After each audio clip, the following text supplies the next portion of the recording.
수학 공부라고 하는 게 제가 생각할 때에는 어떤 개념을 먼저 익힌 다음에 그 개념을 통해서 문제를 해결하고 또 조금 더 어려운 문제를 해결해 가는 어떤 방법을 익혀서 도전하는 거. 저는 그것이 수학을 공부하는 어떤 과정이라는 생각이 들어요. 선생님도 그렇게 생각하시나요? 그렇죠. 네. 그래서 우리가 이제 아이들이 그런 과정들을 잘 겪게 해주고 싶어서 단계별로 숙제를 하는 방법에 대해 설명을 해주고 있는데, 지난번에 저희가 1단계 숙제에 대해서 얘기를 했어요. 일단 개념 공부를 먼저 하고 기본 예제들을 풀어서 선생님이랑 수업 시간에 개념도 확인을 받고, 그리고 그 개념을 정리도 해놓고, 그래서 이제 선생님한테 새로운 숙제를 받아서 가게 되죠. 그렇죠. 네. 그 내용 정리 지도하실 네. 때 문제풀이도 이제 봐주니까 맞아요. 우리가 예. 풀이 과정도 좀 수정을 해주고 하는 과정을 겪게 되잖아요. 그쵸. 그래서 그 1단계에서 선생님들 지도받은 내용이 있겠죠. 네, 그 맞아요. 내용을 가지고 이제 2단계 숙제를 해오는 그 방법에 대해서 이제 오늘 이야기를 좀 네네. 나눠보시면 좋겠어요. 네. 그러면 이제 선생님이랑 같이 공부를 하고 나는 이제 문제 풀 준비를 다 이제 한 거죠. 무기를 다 준비한 것 같아요. 그럼 학생 입장에서 2단계에서는 주로 문제를 푸는 숙제를 받게 되겠죠. 그렇죠. 그렇죠? 네. 자, 그러면 아이들이 1단계에서 내용 공부도 하고 선생님이랑 그래도 기본 문제들을 풀었기 때문에 어떤 문제들은 자기가 다 좀 이해가 돼서 술술술 풀리는 문제도 분명히 있어요. 그래서 아이들이 약간 재밌어하면서 문제를 푼단 말이죠. 그런데 이제 숙제를 좀 하다 보면 위기에 봉착을 하게 돼요. 그렇죠? 막 10번까지는 잘 풀었는데 12번 딱 막혔어요. 네, 이런 진짜. 경우에는 이제 학생이 이게 어떻게 공부를 연결을 시키면서 숙제를 해나갈 수 있는지 그거 좀 얘기해 보면 좋을 것 같아요. 네, 좋아요. 일단 1단계 숙제를 해서 1단계 수업을 마쳤으면 집에 와서 이제 한 일이 그 선생님하고 같이 정리했던 내용을 내용 정리장에 다 적을 거잖아요. 그쵸, 그렇죠? 네. 이제 그러면 그게 문제를 풀 때의 어떤 무기가 되는 무기를 모아놓은 무기 창고. 아, 그렇죠. 네, 네. 이제 그걸 놔두고 문제를 읽었을 때 일단은 정리한 거를 다 머릿속에 암기가 돼 있어야 그걸 언제든지 꺼냈을 수 있는 무기가 되는 거니까 일단 기본적으로 암기는 해야 되는 거고, 근데 암기를 해서 문제를 풀다 보니 이제 한 10번까지 가고 이제 11번에서 막혔다 그 얘기잖아요. 그쵸. 그럼 이제 11번 문제를 풀 때 못 풀겠다고 생각되면 왜 못 푸는 거냐면 무슨 무기로 써야 할지를 모르겠으니까겠죠. 그쵸. 내가 총도 있고 칼도 있고 대포도 있는데 대포를 꺼낼지 헷갈리는 거죠. 맞아요. 네. 그러면 이제 생각을 해봐야 되는데 만약에 외운 것 중에서 도저히 생각이 안 나. 그러면 어떻게 해요? 무기창고로 달려가야죠. 그쵸, 네. 맞아요. 그러면 내가 열심히 정리해놓은 내용 정리장을 쫙 펴면 그 안에 아이가 자기 글씨로 선생님이랑 같이 공부한 내용이 쫙 정리가 돼 있을 거예요. 그러면 거기에서 문제를 읽어보고 어떤 내용이랑 연결을 시킬 수 있는지 그 연결을 하나하나 대조해보면서 찾아보면 거기에서 실마리가 좀 찾아지지 않을까요? 맞습니다. 네. 근데 그게 운이 좋으면 딱 요거네 하고 찾을 수가 있는데 어떨 땐 요건가 저건가 한 두세 개가 남는다든가 공식 중에 그럴 수 있잖아요. 네. 그럼 어떡하죠? 저라면 안 할 수는 없으니까 저는 다 해볼 것 같은데요? 네, 맞아요. 그걸 해봐야 되는 거예요. 학생들이 이제 거기서 좀 겁을 먹는데, 어느 건지 정확히 모르겠으니까, 이거 했다 틀리면 어떡하지? 맞아요. 이제 이런 그, 하는 것 같은데, 틀리면 어때요? 맞아요. 틀리는 거에서 겁을 먹고 하면 안 될 것 같고, 뭐 한 세 가지가 남았다. 그런 거 세 가지를 다 하나씩 적용시켜보는 거. 그렇게 해보면, 요건 좀 괜찮다, 요 풀이는. 이건 하려니까 이 공식으로는 안 풀리네. 그러면 이제 거기서 왜 첫 번째 공식은 적절했고, 두 번째 공식은 왜 적절하지 않았는지, 그런 차이들을 느낄 수 있죠. 그쵸. 그게 알게 모르게 이제 유형이라는 게 머릿속에 들어가기 시작하는 건데, 이제 그런 과정을 통해서 문제 하나하나를 사고하는 그 과정을 겪으면서 공부를 해야 된다는 거죠. 그러니까 자기도 모르게 어떤 공부하는 단계가 훈련이 되어지는 것처럼 그렇게 되겠네요. 그렇죠? 네, 맞아요. 네.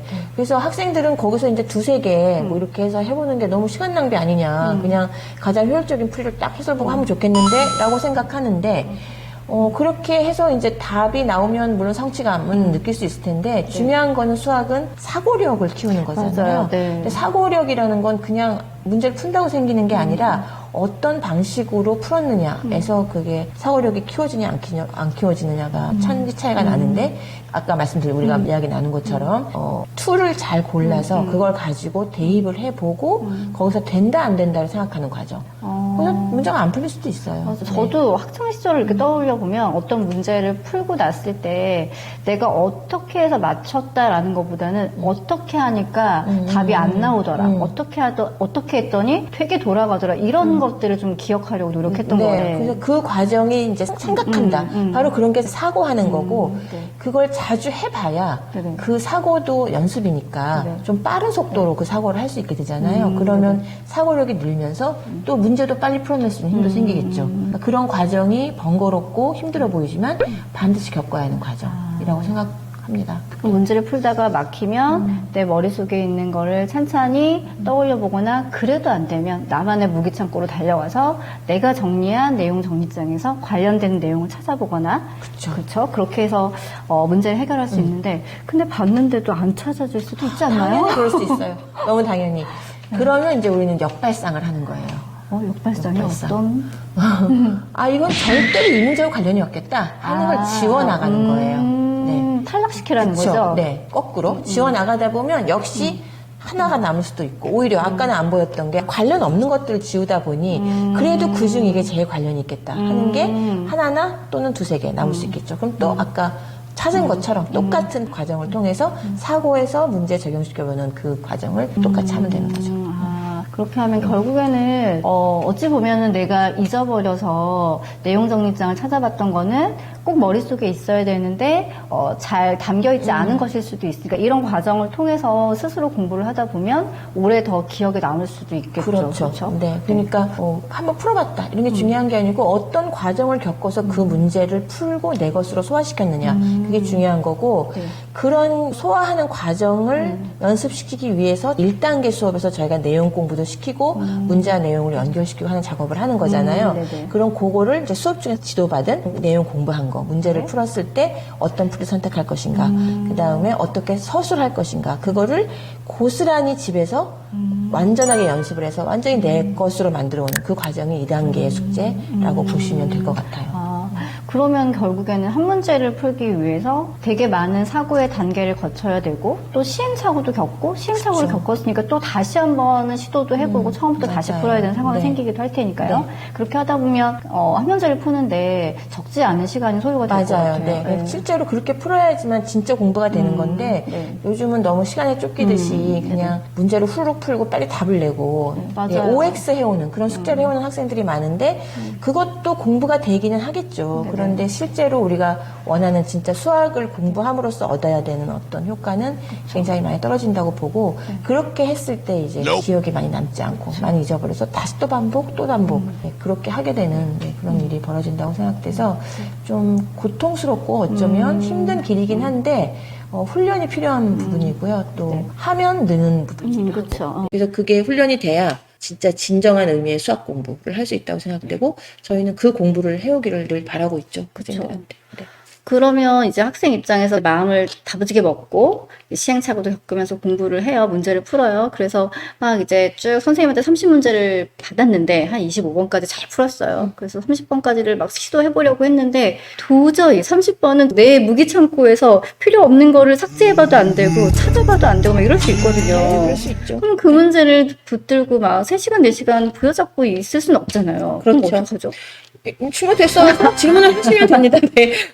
간단한 방법이거든요. 그 질문을 받으려고 선생님들이 있는 거고 네. 그 질문을 해설을 보지 않고 네네. 그 질문 노트에 써와야 하는 이유가 또 있어요. 그러니까 결국 이해를 못해서 못한 거니까 그러면 어떤 사고를 통해서 해야 되는지를 지도를 받아야 되거든요. 그쵸. 네. 근데 그걸 해설을 보고 해버리면 사실 그런 깊은 뜻은 잘 보이지 않고 맞아요. 그냥 풀이의 과정을 답습하는 그래서 답은 도출되지만 사실상 그 문제에서 원래 의도했던 게 무엇인가 이런 건 잘 파악이 안 되고 결과적으로는 응용력까지 기를 수 없게 되는 그렇게 되니 질문을 통해서 저희 학원 선생님들은 그 문제를 어떻게 접근할지를 다 고려해서 힌트를 주기 때문에 그 힌트를 받는 과정을 통해서 올바른 길로 풀이로 가는 그 정답으로 가는 길을 배워야 하기 때문에 해설을 보는 거는 이제 초기 단계가 아닌 2단계 수제서부터는 가능하면 해설을 보지 않은 상태에서 본인이 푸는 힘을 기르는 게 중요하다고 생각합니다. 그래야지만 이제 심화 과정의 문제까지도 풀 수 있는 힘이 길러진다고 보고요. 네. 그렇죠. 질문을 적는 것도 그냥 요즘 애들은 사실 문제 읽어보고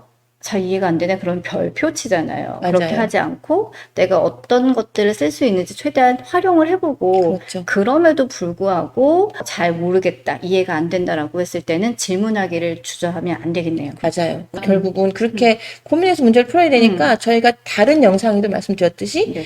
숙제하는 시간이 정말 제대로 확보가 맞아요. 되어야만 됩니다. 네, 네. 급하게 숙제를 하게 하면 이걸 할 수가 없죠. 맞아요. 네. 그래서 아이들이 어떤 생각하는 그 흐름을 타고 자신의 실력을 자기도 모르게 차곡차곡 쌓아가는 그 단계를 밟아간다면 다음 단계에서는 더 어려운 문제도 실력과 풀어낼 수 네, 있지 않을까요? 맞습니다. 네. 그래서 요렇게 수업이 진행되고 나면 이제 3단계 수업에서는 이제 이 단원을 시험을 봐서 이제 마무리를 작업을 하게 되는데 네. 이제 그거를 준비하기 위한 숙제는 음. 저희가 다음 영상에서 또다시 만나 뵙고 자세히 말씀드렸으면 좋겠어요. 그러면 그때에도 또 좋은 도움이 될 수 있도록 한번 노력해 보도록 네, 하겠습니다. 3단계에서 만나요. 감사합니다.